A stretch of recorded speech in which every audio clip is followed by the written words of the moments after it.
वाट सरळ आहे की अडचणीची? लक्ष्मीबाईंनी विचारले.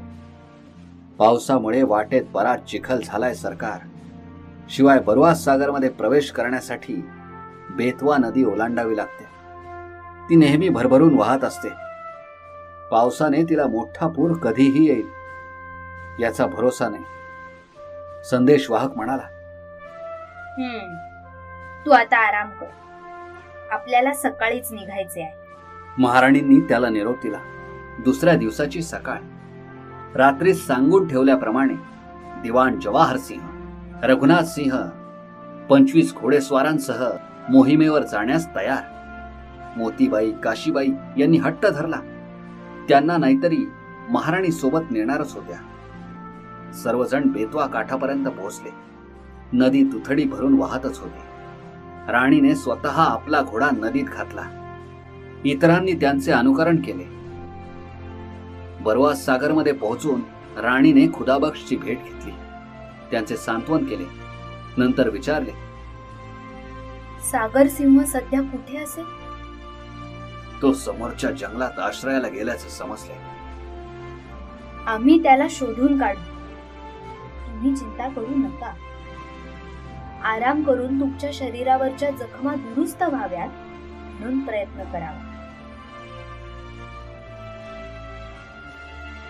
खबऱ्यांनी खबर आणली की सागर सिंहने खिसणीच्या जंगलात नवा अड्डा टाकलाय. हे जंगल बरवास सागर पासून 12 मैल अंतरावर होतं. महाराणींनी बरवास सागरच्या ठाणेदाराला एकांतात बोलावून सूचना दिली.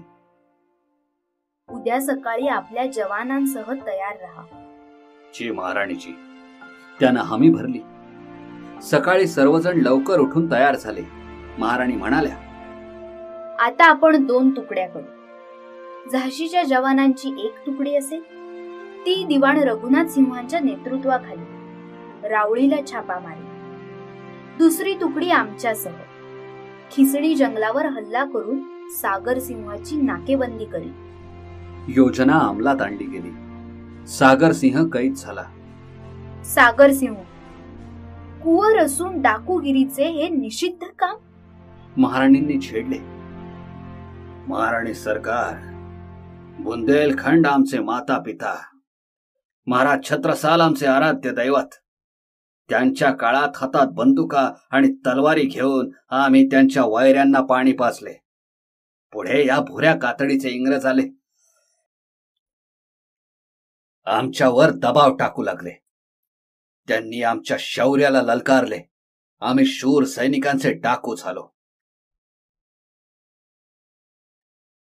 कुवर सागर सिंह, आमच्या रयतेला कोणीही कुठलाही त्रास दिलेला आम्हाला सहन होणार नाही. अशा उपद्रवग्रस्तांना फासावर लटकवणे हा आमचा राजधर्म आहे. तुम्हाला काय वाटते? महाराणींनी विचारले. महाराणी देवी, आम्ही डाकू जरूर होतो, पण कोणतीही वाईट कर्म केलं नाहीये. सागर सिंह धीटपणे म्हणाला. महाराणी काही क्षण विचारमग्न झाल्या. नंतर त्यांनी विचारले. तुमचे साक्षीदार किती आहेत? जंगलात 15-16, गावात 60-65. तू आणि तुझे सर्व साथीदार झाशीच्या सैन्यात भरती व्हाल? श्रीमंत महाराणीची. सागर सिंह अविश्वासाने उत्कारला. बोल सागर सिंह, कराल झाशीची सेवा? तिच्या आणि या भारत मातेच्या स्वातंत्र्य रक्षणार्थ घालाल आपल्या प्राणांच्या पायघड्या? अगदी आनंदाने राजमाता.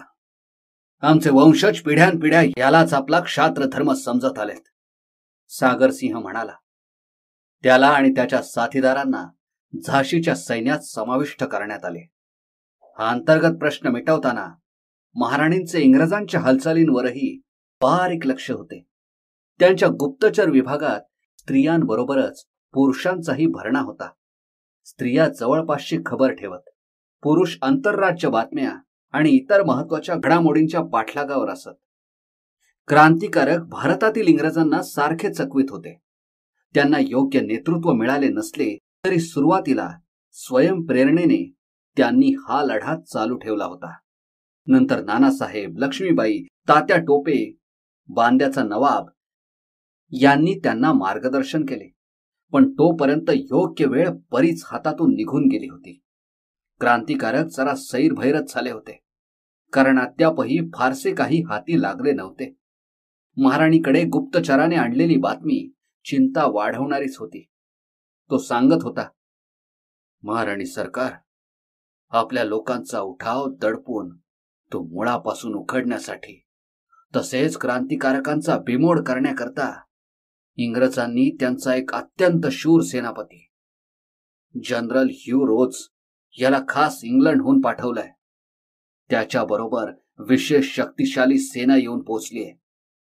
त्याचा संपूर्ण रोख झाशीकडे. झाशीच्या दक्षिणेला सागर जिल्हा होता. त्याच्या दक्षिण पश्चिमेला भोपाळ संस्थान. या संस्थानात अमापानी नावाची गडी होती. तिच्याजवळ राहतगडाचा किल्ला. जनरल ह्यू रोज मुंबईला उतरला. त्याच्या मदतीला मद्रास आणि हैदराबाद येथील इंग्रज फौजाही तयार होत्या. त्याने विनाविलंब बुंदेलखंडाकडे कूच केले.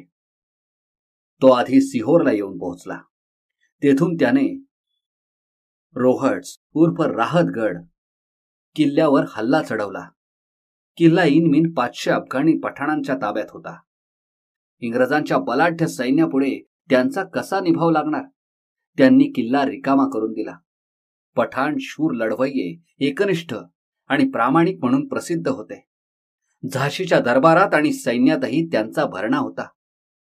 रोहटास किल्ला सोडून निघालेल्या पठाणांचा प्रमुख होता गुल मोहम्मद.